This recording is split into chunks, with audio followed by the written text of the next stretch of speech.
खान साहब मौजूद हैं, डीसीपी ज़ोन 5 नियति ठक्कर के माही मेले के मुतालिक बात कर रही है हमारे साथ। ये जो मेला है 10 दिन का, जिसमें पुलिस पहली चादर चढ़ाती है, तो इस मेले के मुतालिक क्या-क्या इंतज़ामात किए गए हैं और क्या सूचनाएँ की गई है? क्या पैगाम आप देना चाहती है लोगों को?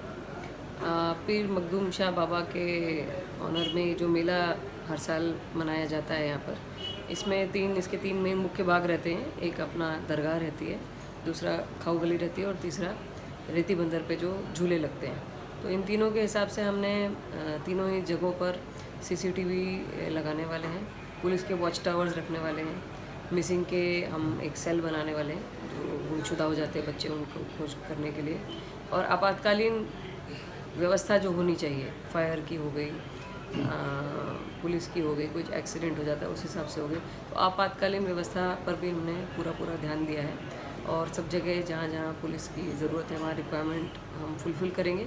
और उसके साथ ही जो वॉलंटियर्स हर साल पुलिस की मदद करते हैं, उनकी भी तैयारी पूरी हो चुकी है। वो भी हमारे साथ कंधे से कंधा मिलाकर इस पूरे पर्व को मनाने में मदद करेंगे। और हमारी इसके हिसाब से सारी मीटिंग्स भी हो चुकी हैं और आगे अब बस 2 दिन के हमारे काम के बाद हम मैडम कुछ नए इंतज़ामात किए हैं, जैसे कि एग्ज़िट पॉइंट और दूसरे मामलात में जो ट्रैफ़िक कंट्रोल के मामलात में कुछ नई तब्दीलियाँ आई है, उस सिलसिले में आप बताइए कुछ? हम कोशिश कर रहे हैं कि जो एंट्री है वो एंट्री और एग्ज़िट जो हमारी दरगाह की है उसको अलग-अलग रख सकें, जिससे पब्लिक का जो मूवमेंट है वो एकदम स्मूथ हो सके। नहीं तो आने जाने वाली पब्लिक एक दूसरे में एक ही जगह पर रहेगी तो एक दूसरे को के फ्लो को ऑब्स्ट्रक्ट करती है। तो हमारी कोशिश है कि एक जगह से एंट्री रखें और दूसरी जगह से एग्ज़िट रखें। तो उस पर भी हमारे इंतज़ामात हम साइनेजेस और ये सब लगा करके उसको करके लेंगे। स्टॉल वालों की कोई खुसूसी लिस्ट वगैरह तैयार की गई है क्या? फूड स्टॉल वाले जो रहते हैं उनके लिए हमने सूचनाएं तैयार करी हैं कि उनके यहाँ इलेक्ट्रिसिटी कनेक्शन जो है उन्हें अधिकृत लेना चाहिए। फायर के हिसाब से पूरी एहतियात रखने चाहिए।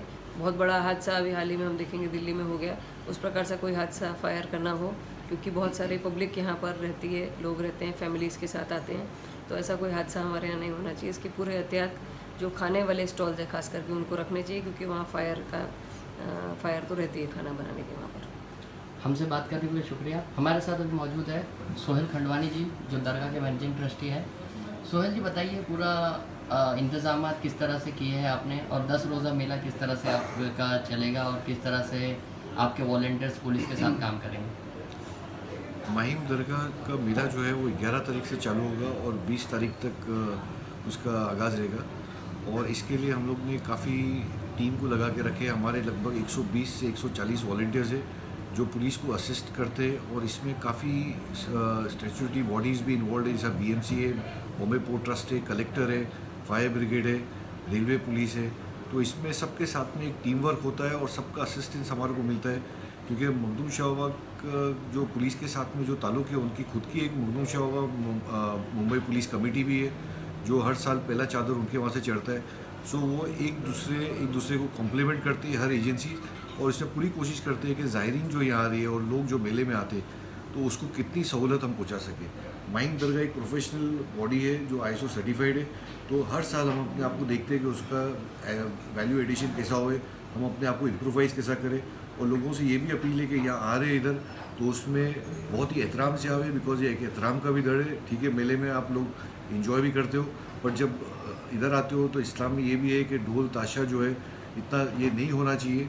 और बहुत ही सादगी से इधर आके एक इतने बड़े बुज़ुर्ग के पास आके उनके वहाँ सलामी दे के उनसे आप ब्लेसिंग लेके जा सकते हो। संदल कमेटी के लिए क्या अपील जारी की आपने? जो संदल कमेटियाँ जो है ढोल ताशा लेकर दरगाह पर आती है, और उस सिलसिले में यानी क्या गाइडलाइंस जारी की है? इसके लिए हमने प्रेस में रिलीज़ दिया है, अलग अलग इंग्लिश प्रेस में भी दिया है, दूसरे भी प्रेस में हमने दिया है कि इधर आइए तो बहुत एहतराम से आइए। ढोल ताशा जो है ये अपने इस्लाम में परमिटेड है ही नहीं, और इधर आंखों का झपकना भी एक बेअदबी है। तो वो हिसाब से ऐसी दरबार पे आइए आप, और यहाँ से आप ब्लेसिंग लेके जाओगे। ये हर जगह हमारे मैसेजेस जा रहे हैं, और लोगों को भी ये समझना चाहिए कि किसी और को तकलीफ़ दे के अपना इंजॉयमेंट नहीं ले सकते। ये तो सोहेल खंडवानी जो हमसे बात कर रहे थे और बता रहे थे कि दरगाह के मामलात में जो है नज़्म-ओ-नस्क बरकरार रखे और किसी तरह से किसी को कोई तकलीफ़ ना होने पाए।